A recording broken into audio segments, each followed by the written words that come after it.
Pushkin.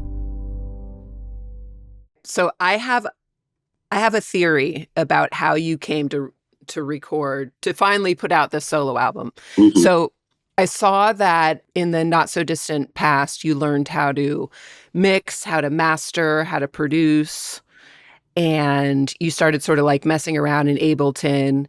And, you know, you had been in TV on the radio for over 20 years. So was you learning how to technically use those tools? Was that what kind of like pushed you to do your own project? Not exactly. I think I went into that. I went to this place a friend taught at, this school, Dubspot, which I think is gone now. And did some, you know, just kind of getting my head around Ableton and mixing and mastering, and I think it was more so I wouldn't have to wait for us to all get together while I was making something just as a band, and I could just be like, send people stuff and be like, here's a stronger basis for this, and you can fuck around with it or do whatever. But I will also say that one of the things that experience taught me, of at least as far as the mixing and mastering end of it, is that like I absolutely am not the person who should be doing that with with any of my own stuff. I can do it, but it would take me. There are things that, you know, I'm working with Wilder right now, who is just, he is, however he would put it, I'm telling you that he's a person who's fluent, you know, doing that. And I'm a person who, like, if I am pushed to, I will sit there and do it myself. But it's not, that end of it is not, like, I'm more a person who's making tons and tons and tons of voice notes and then taking those and making demos from them. And, and then kind of like sitting with someone and fleshing things out and leading the, you know, like, I feel like it's a skill to tag in the right people. So things don't take forever. Yep. And just be like, you were great at that. You're great at that. You're great at that. And I want you to do that, you know, in conjunction with this project. Yeah. So how did you meet Wilder? What, have you known him for a while, or how did that relationship? Yeah, I've known Wilder for a really, really long time. I think we probably met in like 1998 or something. Just had a lot of mutual friends and just bands playing around in New York, like Brooklyn and the Lower East Side.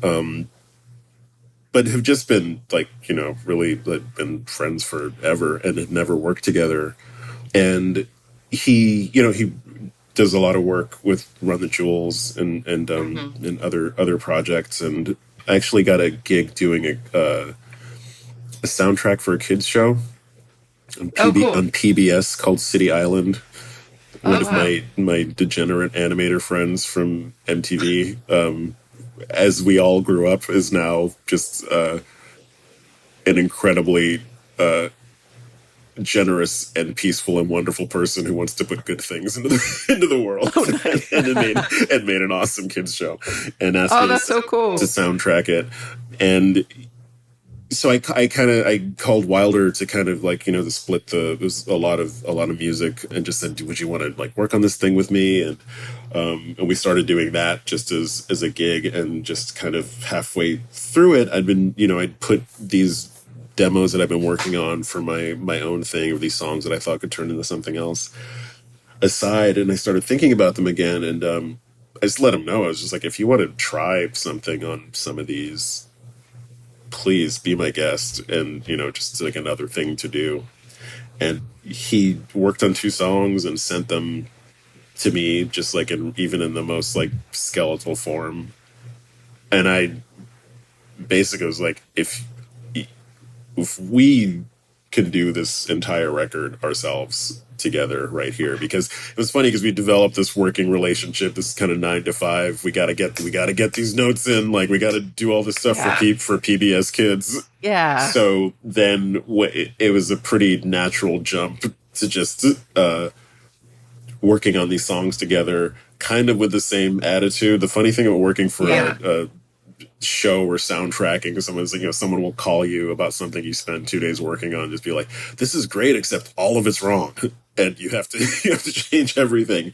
And you just realize very quickly that you can't get attached to anything at all. Oh, You that's just have hard. to. It's hard, but again, it's also kind of freeing in a way, because it's this thing of like, as long as it sounds right in the end, there's a lot of hold up, I find, either recording with the band or just other projects. There can be a lot of pausing, going like, I'm not sure about this. Like, it's not even before something's done, there can be a lot of hesitation. And I feel So that's definitive feedback. yes, definitive feedback. And it's also sort of like, I know that this can go a million different ways, and none of them are wrong and none of them are right. It's just kind of like, do something. Does it feel okay? Not sure about it. Step away for a bit. But also we had while working on the record, we had a code for, going back in and working on something or leaving it alone. And the code was, is this dry paint or is this wet paint? And it's great to have someone to bounce something off of, where you're like, no, I really want to go back and fix that. And they're sort of like, I think it's dry paint. And then you got to walk around for a second and just come back and be like, actually, you're right. I don't need to mess with that.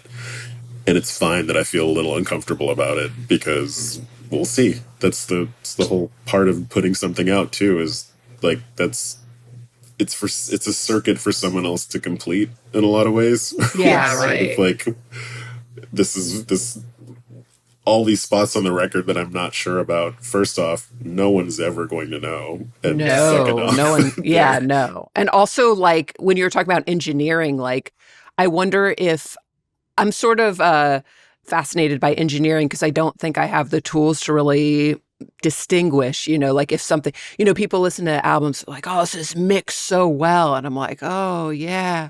Like, like, I wonder if you were to just mix the album, like, would it sound wildly different? But now because you sort of you've seen the back end. Sure. I mean, first off, if it was just going to be me mixing it, it wouldn't be done by now. It would just be, Still be working on it. It just would not, and it wouldn't be good. I can safely say I'm not. Like, it would be muddy, or? It would be muddy, and it would be, I would scrap a lot of things out of frustration, that Wilder would be like, no, just do this and this and this, and keep working on it, and it's done. Yeah. Yeah. So I think most of the stuff that I was uncertain about on the record between the two was to be more kind of like aesthetic choices. Where it's sort of like, I don't know if this, with me, sometimes it would be lyrics, and I would just say like, I'm 80% on these lyrics, thinking like, this all lands really well for me and makes some kind of sense. Because, you sit with something forever and you're sort of like, are these words anymore? Oh, totally. But but again, it's like, there's some things where you're sort of, I feel like with TV on the radio, I would sit there for a very long time and obsess over certain things lyrically, just because there was something, I don't know, that was a mode of being in all of that.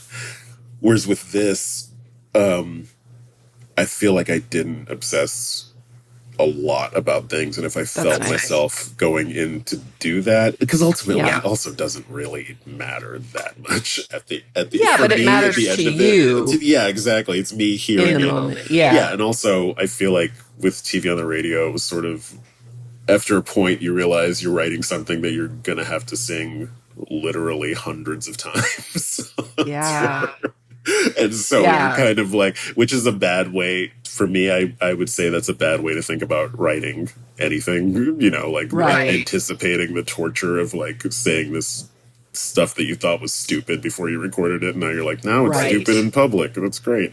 Yeah. Well, is there any songs that now, when you're performing them hundreds of times, that you're like, oh, I wish that I would have changed that? There are two answers, and both of them are no. The first part of it is, I think I've been, and it's worked out. We don't play those songs Oh, live anymore. good call. We just don't play That's them. a good solution. And there are a couple of songs where just on stage, if I had a lyric that I thought was better that I never recorded, I'll just sing that one. Oh, It doesn't matter. great. Yeah, it feels good. Those are two brilliant fixes. Easy. Yeah, exactly. Just don't do it or bend reality. Yes.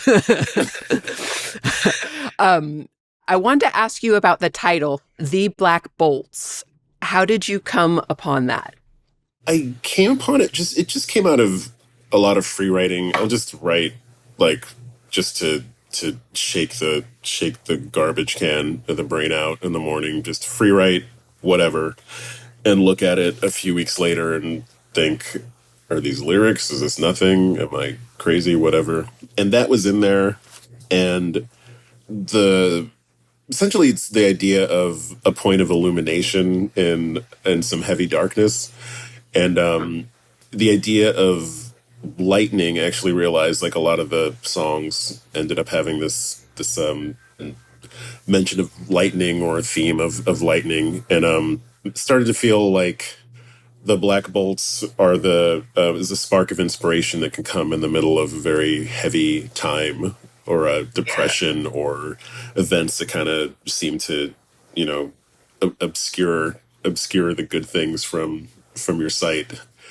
But, it's the whole, thunderclouds can generate a bolt of electricity that illuminates the whole landscape. And for at least for a second, you can see like the beauty in it, the tragedy in it, all aspects of it. And maybe feel better about and actually appreciate that darkness of it too. Yeah, it made me think it's very evocative, the title, and it made me think that maybe you're making a metal album. That's the other part of it. As I was kind of finishing it up, I was like, this is a very good name for a metal band. Yeah. And maybe I'm a metal band now. Maybe that's what I need to do. But yeah, no, I feel like it's a good, it definitely works, and it stuck as something that was like a good, I think before I even started putting songs in order or knew that I was making a record, I kind of had that as a guiding theme, a guiding set of words. Yeah. Yeah, that's cool. What is the feeling in you when you realize like, oh, okay, I'm about to put out an album? Are you excited? Are you nervous? Are you a little bit like, do you get self-conscious? With this, I feel like I was around it for so long because it just kind of got done and kind of in fits and starts. I've been working on it from the end of 2019 until last spring. So Wow. I feel like just, with a lot of interruptions but I feel like that's kind of the timeline of all of those songs being created. So right now I just feel relieved that it's actually going to, get away from me and out into the world and can kind of see what that does. And I feel like again, another part of working on it for such a long time is that I'm not too attached or detached from any of the songs or the record. I just feel like it's a really, it has the feeling of, we made something that feels like a really good gift, and now it's time to give it away. And it's up to whoever gets it physically or mentally or emotionally, it's for them now. And there's a lot of life that happens between 2019 and now. Oh, totally. Was there like seasons in your life or things you were going through that are, whether it's like personally or professionally, that showed up on this album for you? Oh, definitely. The biggest thing was basically I'd started writing these demos in 2019 when TV on the radio took a break. And then when I started to really get into it and decide, like, okay, I'm going to maybe look around for some producers to collaborate with or some folks to collaborate with, the pandemic hit. And it was kind of like, I'm not looking around to do anything with anybody because everybody's freaked out and at home and Yeah. trying to figure things out. So that was kind of a rocky beginning to that. But during that time, you know, wrote a couple of songs and edging into the end of 2020, had shopped some things around. Like, nobody wanted to do anything because I think there was a lot of uncertainty, but there were a lot of labels who were kind of like, yeah, we're not really trying to get anybody on our label right now. We don't know what's gonna. I think it was the uncertainty about touring and how people would like make a return Yep. on their investment. But Got that it. was definitely a humbling experience where I Yeah. was like, oh, right, it's not 2008. Nobody cares. Nobody cares. Nobody cares about what I'm making. And that's fine, which is fine. But, you know, kind of got it together, put some more demos together, and thought about Sub Pop because they are one of the labels that made me deeply interested in music, and also just the really foundational feeling of you don't have to be a virtuoso. You can make whatever you want. Just finish it. You know, it's kind of the mode. And you also, you know, it's very expansive. Yeah. It was a lot of teenage jet fuel from Sub Pop for me. And Yeah. so we finally called them, and they essentially said, it'd be so great to work with you. We've wanted to work with you and the band forever, which was not a piece of information that made it to me until I was talking to them. I was just like, if I'd known that, like, you know, a Yeah. long while ago, it probably would have happened. So they were really very down for it. And 2 weeks after I signed with them and they were, you know, into making the record, my younger sister, passed away very, very suddenly, like out of nowhere. And Wow. this is the person who I will say without any hesitation is like easily the most important person to me in my life. Wow. You know, like, sorry, Oh my everybody, goodness. sorry, everybody else. Yeah, that's the the case. Wow. Sorry. Yeah, thank you. Yeah, and it was heavy, you know, really a bizarre thing. She was not, you know, was not ill, was not, there was no lead up to it. So that, you know, going from, oh, I've got this record to make, I just signed, and like people are expecting something in a matter of months, going to, I don't want to do anything, like, at all. I have to actually stop doing Yeah. almost anything and just kind of, you know, like regroup and take some time, you know, to actually process a lot of that. Because that was one of those things, you know, and during, I think people had a lot of time to think in the thick Yes. of the pandemic.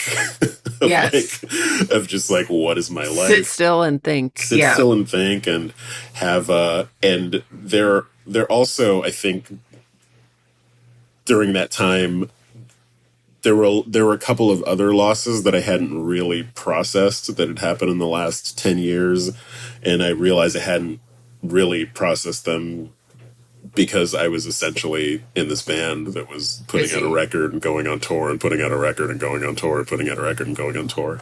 And then this pandemic hits and this big loss hits, and it's a lot of just kind of not, I don't know if not running away is the right way to put it, but just suddenly having time, and in that, you know, in the negative space of that time, all of this stuff comes rushing in, and you have, there's no opportunity for you to not think about it. So that was my sister passing was a big thing, but the other side of that is, you know, this person is such a humongous inspiration to me. The thing that they would want me to do was to keep going and writing and do the thing that, like, you know, my sister also was a musician and acted, and just do the thing that we bonded over, and keep going. And she would be like, you can't you cannot fucking quit because then you would be a loser. Yeah. She's like, and we are not losers. We don't, our family doesn't do that. So there is a song on the record that's dedicated to her. The record is dedicated to her and to other family members that I Which lost. song is that? I can see the track list on Spotify. It's all grayed out. We can't hear it, but we can see it. It's the song, it's called ILY, which is just I Love You. Oh, yeah, Very, yeah. very, very simple note to her and a thank you to her. Yeah. So how has the grief evolved now that you've had a little bit of time? You know, if you've experienced a pretty significant loss, you know that it just, it gets better in some ways, but more than that, I think it just changes and it sinks into a place where it's on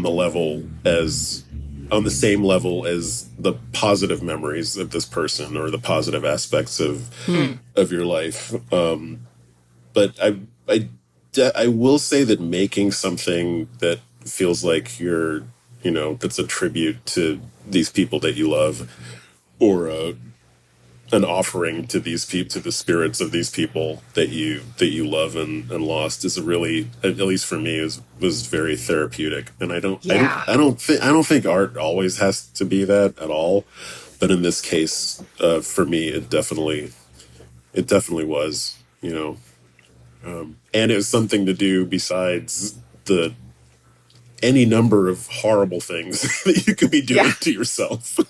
Totally. To avoid pain or grief. Yeah. Yeah. No, being constructive and continuing to work seems like it could have a big benefit. Yeah. No, absolutely. Yeah.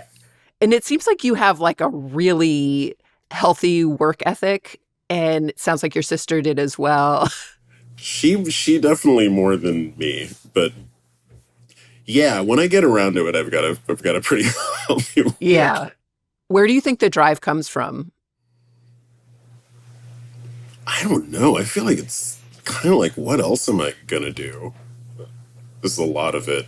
And I think if you condition yourself to put whether you know you're doing it or not, to put your messy feelings or bombastic feelings, or basically any way that you kind of can't be in the streets. Like, you can't run around screaming your head off about, how wronged you've been, by someone, or how excited you are, or how you can revel in the nonsense of this world and events and people and feelings. But I think if you just, through making art, if that's your way of processing the world, or making that's your anchor in the world, is to be like, at least I can write it down, or at least I can draw it, or at least I can get a few friends together and make a short film about it, then all of it kind of makes sense. All of the shit that doesn't make sense, this is a place for it to make its own kind of sense. When TV on the Radio first started making music together, how long did it take for you to sound like TV on the Radio? I feel like it's debatable, because I feel like there's so many different ways to sound like TV on the Radio. Mm-hmm. And it kind of kept evolving. It did. Hopefully will keep evolving. But, the first thing that came out under the name TV on the Radio was probably a few months after Dave and I met, Dave Sidick. When I met, we both had all these 4-track tapes of just weirdo stuff that we'd made. And that was kind of our point of meeting and friendship, was that we were both painters and both made silly 4-track stuff, or not so silly 4-track stuff. And that was a compilation of that 4-track stuff, which was all over the place, and some songs that were a little more, I guess, quote unquote produced, that we made together. And to me, that sounded like TV on the Radio. It's like, this can be recorded in a basement with one mic, or it can be recorded in a super cheap studio with equipment present. And then with the Young Liars EP, it got more real bandy. Yeah. And that to me is also that's, to me, I guess, would be a solid a solid version of the first iteration of a TV on the radio Yeah. sound. And then Desperate Youth, like, we didn't know what we were doing. So it was, it was kind of like...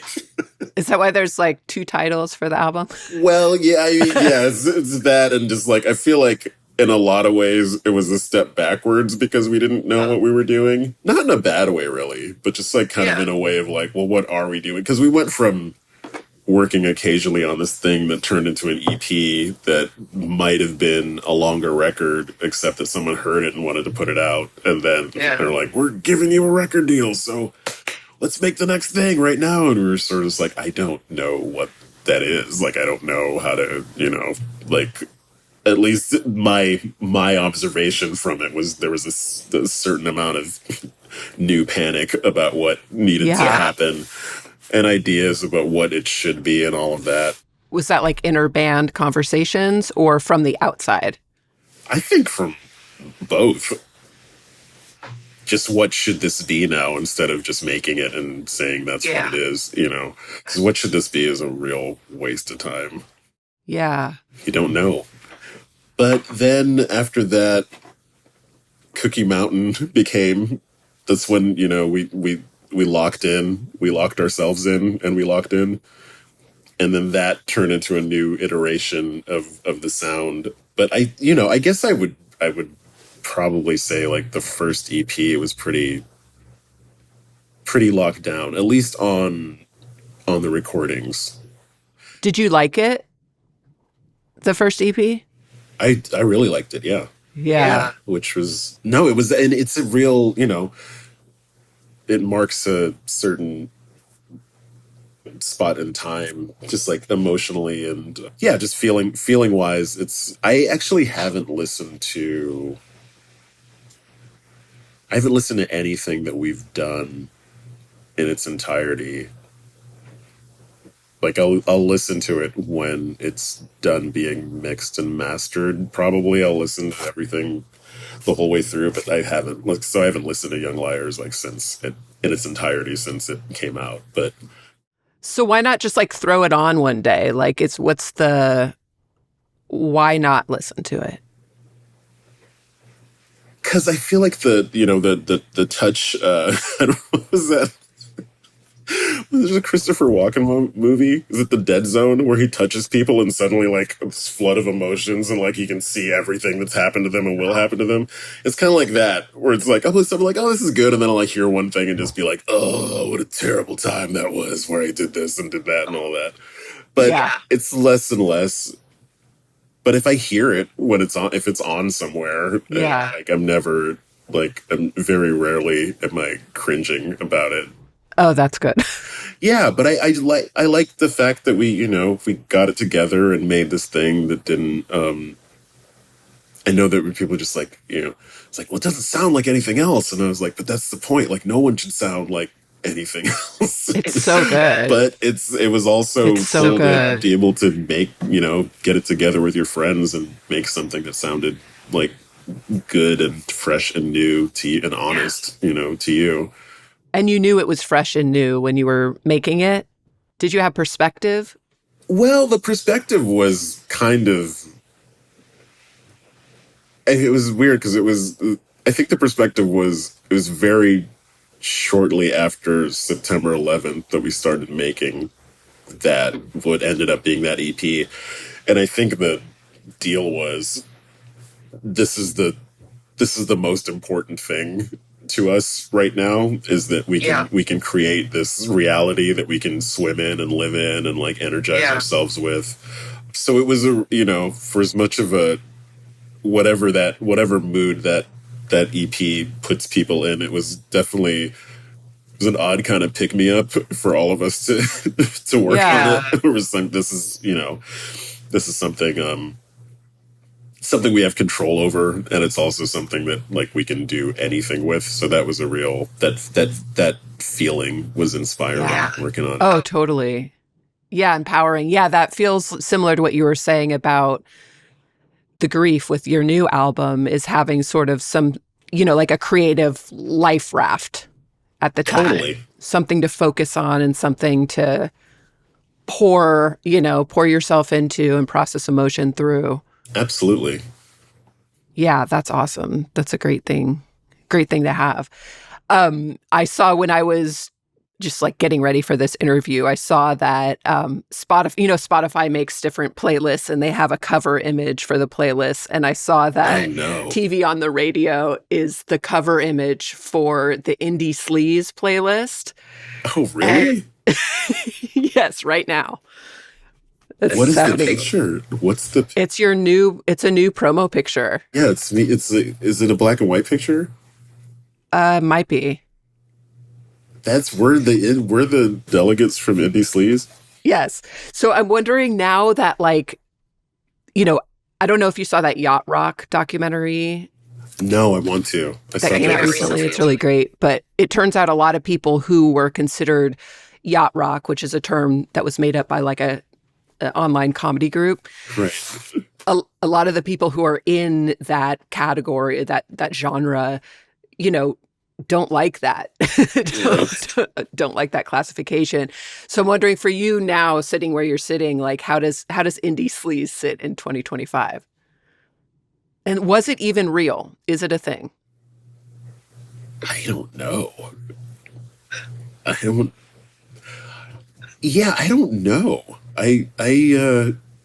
It's interesting to me because I think when you're in something, it's also very odd because you like I'll never have the bird's eye view of someone who like 20 years later can look at whatever set of images, whatever set of songs or records or the first person accounts or rock critic reviews. Like I'll never have that overview. I kind of just my overview is I started making stuff with my friends and we went to see other friends who made stuff with their friends Yeah. and and no one had a cell phone. There wasn't any internet.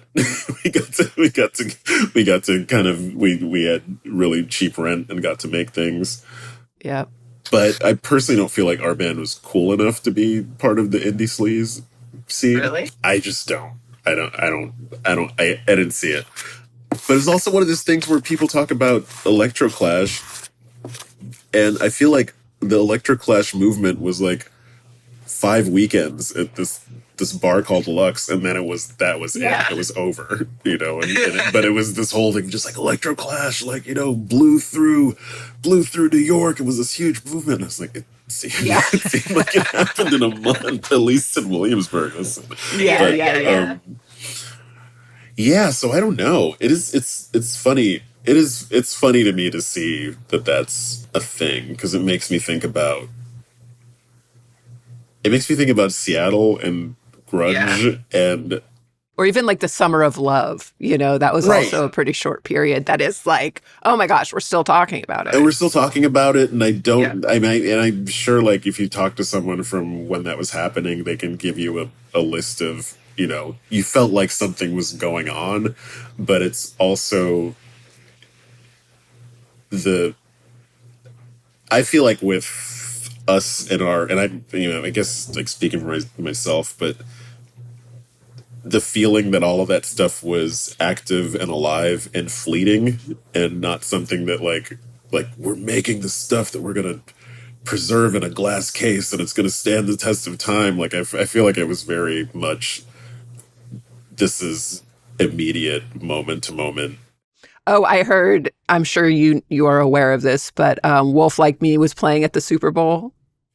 Yeah, no, I heard a friend told me that too, which is, was it it's weird. It's one of those things where you'll get an email like 3 or 4 years ago or something saying just like, we're going to use this for a commercial for 15 seconds or whatever. And you're like, okay, that's that. And then you have no idea where it shows up. Is that like a nice check though? Like, is that a good thing? Yeah. I mean, I don't know how many times they played it. I think so I looked it up on Reddit and apparently I guess Fox NFL plays it in their broadcasts. Okay. I mean, is it a nice check? I don't know. I guess we'll see. But it's a check. Yeah. That's nice. It's a check. it's also like, man, I don't know. I got laundry lists. I got subscriptions and issues with all of that stuff. But I'm glad people are hearing the song. The vessel isn't always awesome, Yeah, yeah, yeah, totally. but I'm glad people are hearing the song. Yeah. Did you have an expectation? Because I know growing up, you've always been into art, you've always drawn. Did you have an expectation at any point to make money, or was it like a total surprise? I think I've always, well, I was at an expectation to have a job, Yeah, to turn it like where I knew it's like, it's not a hobby for me, like for better yeah, or for worse, because I'm incapable of doing anything else, like well, or just this is what I've been doing and what I want to do. But you have examples of like when the first thing I thought I was going to do was make comics, like make yeah, underground comics, or at first I think I was much younger. I was like, I'm going to do a comic strip like Calvin Hobbes. yeah, Of course, like telling my dad that, who's like an immigrant from Nigeria who grew up in a village and worked his way up to being like, a medical director in a hospital somewhere. He's like, well, how are you going to make money? yeah, And I said, I don't know. I don't know. Do people make money doing that? He said, well, of course. And then he would, actually be like, there's actually a book in the library that shows what commercial artists make. And here's what a comic strip artist makes per strip. Here's who you write to get all the stuff in. So there was always this idea of just like, there's a way to make yeah, this thing I want to do. Like I will have to hustle and make money doing it, but I also never like, and I still was never any part of me that was like, I'm gonna do this thing and I'm gonna make so much money, yeah, and that's exactly why I'm gonna do it, because I'm gonna make so much. It's like never. There's yeah, people that I looked up to who, like I said, these underground comic artists, or even like superhero comic artists, where they're just like, I make $100 a page and I turn in 30 yeah, pages, and I'm like, at that, and you're like 15 and you're like, that sounds great to yeah. me. You're like, You oh, realize it's like literally back-breaking work to sit there like at a yeah, table for like forever to do that. But there's always some idea of like, I have to turn this into a job however I can. Like I have to support myself doing this thing. And the idea that like you also don't like, thing I like about make any kind of being an artist is you don't really retire. yeah, Like I don't think there's not a point where I'm going to be like, okay, that's it, I did enough and now I'm going to like yeah. sit on the dock of the bay wasting time. But Go to Margaritaville, become a baroness. watch a million sunsets. Yeah, No, but it's there's definitely always a part where it's sort of like, I want to be doing this creative work. I want to have this mode of processing, being alive in events and feelings, and I'd like to be able to support myself doing that. And if I'm not able to directly support myself doing this creative work, I'm going to hustle and find something else yeah, that support that creative work. yep. How did you get a job at Celebrity Deathmatch? How did that happen? And what were you doing there? I was animating. I was making puppets beat the shit out of each other for for a few years. Yeah, making that's what I was doing at Deathmatch, and I got the job because I was at the school in New York. I was at NYU, and I went there for live action directing, and within 2 years realized that I was not a good director, because I didn't feel comfortable telling people what to do. Yeah, I would just be like, here's this scenario, just like, do what you want. Just do what you want, and I'll just, we'll film it and we'll edit it, and it'll be what it's going to be. Everyone's like in their like teens or early 20s, and like no one's listening to each other. And I was kind of like, I don't want, it wasn't for me. And since I like drawing and animating, I ended up going into stop motion, like Yeah. my junior year, and really like loving it. Like I think I saw The Nightmare Before Christmas and was kind of just like, oh yeah, like that. That's what I want to do. That looks great. And so like I ended up like my short film ended up winning an award at the end of the year, and everyone else was at that time doing really kind of early computer animation as they were graduating, and they're like, why are you using puppets? You're going to be broke. You're going to have to live in like a basement in like Czechoslovakia to like make any, sort of, no one cares about that shit here. And I was like, yeah, but I care about it, and I can learn computers later if I know how to do this, then that'll be fine. And then we all got out of school. I was asked to leave school because to do my senior project, I stopped going to classes. It was a whole issue, the whole stupid thing. But it got done. I got out. MTV was doing they were just looking for animators for this new show that was based on this short that one of the directors and artists over at MTV Animation made, this guy Eric Fogel. So yeah, I sent my tape in and like went in, and they said, could you come in and talk? And I remember I went in and we didn't talk about animation at all. He just had like all these weird ass toys in his office, and I was like, oh, you like that? You like this and that? Da, da, da, da. And then I left, and I got a call like 2 days later that I was hired. So I was one of the first 18 animators on that show. Wow. That's so cool. It was good. It was like a good boot camp for stop motion and because, you're doing it 5 days a week for like, 8 hours a day, and you're sort of like, oh, I'm making stuff that people are going to be watching on TV. And if me saying that, if you go back and look at those early episodes, like, they're not good. They're not? No. Like technically, or? They're technically. No, they're pieces of them that are good. And that was the thing. It was like the sliding scale of people who had like just got out of school and people who were doing stop motion for, 20 years. It's so specialized. Yeah. Were you in TV on the radio then? Like were you just starting to play then? Or did those overlap at all?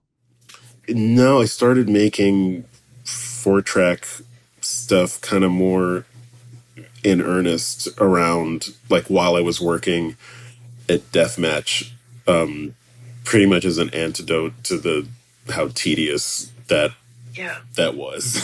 Yeah. To be, like the whole thing of like like animation person will tell you, or stop motion especially, where it's like you work at 8 hours a day for 4 days in a row, and at the end of it you've got 3 seconds of animation, or something like that. So having a 4-track at home was just a good way to, and with drawing and painting too, it's just like it's just taking a while. So having a 4-track at home and a little like piano and loop pedals to mess around with, at the end of your 2 hours, you have a bunch of stuff on a tape that you can play back and you can mess with. So I would say that music was like it was a way to get a quicker result than animation. Yeah. I'm curious if the way that you work out musical ideas, has that changed from when you first started working with 4-tracks to now? Do you sort of approach it in the same way, or has your process changed now that you have more experience? It's totally the same. It's completely the same. I'll either hear a melody, I'll beatbox something into a voice notes or sing into a voice note, and then if I'm going to, at the time take it to a 4-track, it's kind of just it's really the same of making just a vocal sketch of something and then fleshing it out with just instrumentation or any kind of sound. And I would say actually, yeah, it's come back around to being closer to what it was when I started making 4-track stuff. I feel like just over the years making stuff with the band, my thinking about writing started to include and leave space for, like I would have a part of a song where I'd be like, I don't really know what to do over there. but I know that Kip is going to have 12 Yeah. ideas for that, and that's going to be a great. I want to hear what he wants to do there, and or Jaleel can do something here, or I know Dave is going to have a billion ideas for this. So I think now it's gone just for this stretch of my record and just how I'm writing now without the guys. It's gone back to the way it was Yeah. before, where I was like, I got to make a more detailed sketch, and it's all me, it's all Yeah. for better or for worse. Like the good and bad decisions are all mine. Are there any decisions that made it to this album that you presented to TV on the radio that got shot down, and now you're like, okay, I finally get to do that idea? There were songs that just didn't get not shut down, but there's sometimes where like when we did get together to record, there would be a lot of songs, like a lot of starts. I feel like Seeds and Nine Types of Light, we after a few rounds of eliminating what people liked and what we thought was going to make it onto the record, like there would just be points where everyone would make their choices and we'd have 30 songs left and just be like, we gotta get that to 10, and get rid of the. So there are a lot of songs. That seems like a great problem to have, though. Kind of. Yeah, like how do you know? Well, I think it becomes obvious because people just start gravitating to the 10 or 12 songs that are going to make it onto the record, or we'll have a meeting and just say, I actually want to finish this, so can we put more time into this? And if it's a lost cause, it's a lost cause, but like I want to give it a second. Very nice. Okay, one last question. I'm curious. I saw Twisters the other night, and I'm curious how your character very much surprised me, because I had seen pictures, I'd seen still shots of you, and like I thought you were going to be like an archaeologist, but you were sort of like the YouTube hillbilly in the YouTube hillbilly crew. Yeah, exactly. Slash Burning Man. Yeah, exactly. As the gigantic weather nerd. Yes, I love that. I guess now, like, how have the roles that are coming to you changed, and how has your ambition with acting changed now that you've been doing it for so long? And I guess as you get older, the roles must be different. Yeah, absolutely. I mean, it's weird with me because I've done it. It's funny when things come up, or something will come out and someone will be just like, oh, is this the first thing you've done? It's like, did you do a lot of acting? And I looked at it just recently and I was just like, yeah, I've been doing it for like 20 years. Yeah. But, in kind of fits and starts because of band work and, and things. But I love doing it. And I think generally I like the opportunity to kind of get into the head of somebody who's a little bit off kilter. For me, like when something comes up, and I don't know if the expression of that comes through in these characters, but it's never, I feel like I'm thinking about it now, it's like, I don't really feel like I've been given like a lot of leeway to give my input to these characters, and that's nice. Yeah, it's been really nice. No, I feel really lucky to have worked with the people I've worked with. Yeah, like with Twisters, like Isaac Chung, who's the director. The character was really, there was no description of this character in the script. They're just like, this is this person. So if we got to Oklahoma and I sat down, I was just like, so who do you think this guy is, and like, what are you looking for, essentially? And he said, was there anything that you've really like ever just wanted to do in a like in a role or a movie? And I was like, yeah, but also, what do you want me to do? because that would be a good place to start. But he really was just like take a second with it and like write down who you think this guy is. And I was like, he's a weather nerd, he's a metalhead, he loves Lemmy. That's why he has these lamb chops. He's got this weird mutton chop thing going on. He draws fantasy barbarian art for commissions. Yeah. That's awesome.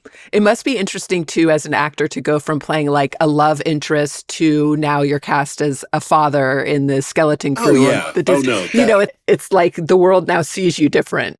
Oh, totally. That is pretty interesting. There's definitely it's fun. I've definitely had a few moments with these like last couple projects. I was in the first version of a show that got entirely scrapped and remade and put out. I was not in the final version, but it was definitely a moment where I looked around and I was just like, oh, I'm like the second oldest person in the cast. Yeah. And it wasn't, and it was also like in Twisters a little bit, but Skeleton Crew, like obviously because it's kids. But yeah, my daughter loves the show too. She finally respects me. Do you get recognized by kids? Yeah, there are kids at her school who are now, who have seen the show and like the show, that show was engineered, I feel, by Adam for kids their age.